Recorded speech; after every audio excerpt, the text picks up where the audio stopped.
কাঠমান্ডু থেকে বার্লিনের উদ্দেশ্যে যাত্রা শুরু করল কাতার এয়ারওয়েজের যাত্রীবাহী বিমান। মেঘের চাদর ভেদ করে ট্রানজিটের জন্য বিমানটি অবতরণ করল দিল্লির ইন্দিরা গান্ধী আন্তর্জাতিক বিমানবন্দরে। বিরতি শেষে সব যাত্রী বিমানে ফিরলেও নেপালের নাগরিক সম্ভাবী অধিকারীকে আটকে রাখেন অভিবাসন কর্মকর্তারা। বৈধ কাগজপত্র থাকার পরেও হয়রানির শিকার হন সম্ভাবী।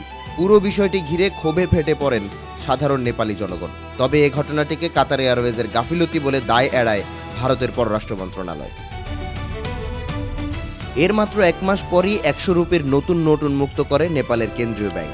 স্বাভাবিক এই ঘটনায় অস্বাভাবিকতা যোগ করেছে নোটে সংযুক্ত মানচিত্র।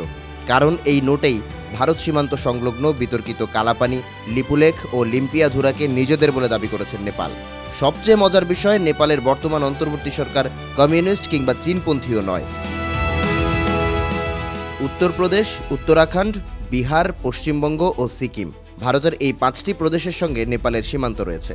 ১৯৫০ সাল থেকেই এই সীমান্ত উন্মুক্ত, ফলে দুই দেশের লাখো মানুষ জীবিকার সন্ধানে পাড়ি দেন সীমান্ত।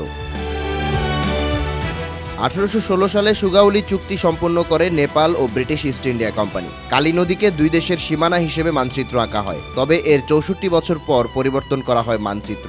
এতে ৩১০ বর্গ কিলোমিটার এলাকা হারায় নেপাল। আর ১৯৬২ সালে ইন্দো চীন যুদ্ধে আরও জটিল হয় পরিস্থিতি, কারণ সে সময় লিপুলেখ দখল করে ভারতীয় সেনারা। সে সময় থেকেই বাড়ছে সীমান্ত বিরোধ। সম্প্রতি এ প্রসঙ্গে নিবন্ধ প্রকাশ করেছে কাঠমান্ডু পোস্ট, যেখানে রাজনৈতিক বিশ্লেষক নির্মল কান্ডেল জানান, অভিবাসন জটিলতা নয়, বরং ভারতীয়দের আচরণে আঘাত পেয়েছেন নেপালিরা। প্রতিবেশীদের সবসময় মনস্তাত্ত্বিকভাবে ছোট করার মানসিকতা রয়েছে ভারতীয়দের, যা তৈরি করেছে বিভক্তি।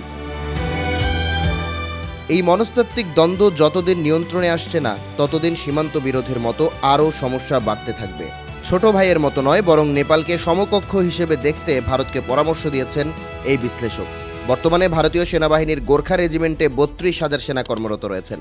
পরিস্থিতি নিয়ন্ত্রণে আনা না গেলে বিদ্রোহ করতে পারেন রেজিমেন্টের সদস্যরা, যেমনটা দেখা গেছে ১৯৮৪ সালে শিখ দেহরক্ষীদের হাতে তৎকালীন ভারতীয় প্রধানমন্ত্রী ইন্দিরা গান্ধী নিহত হবার মাধ্যমে।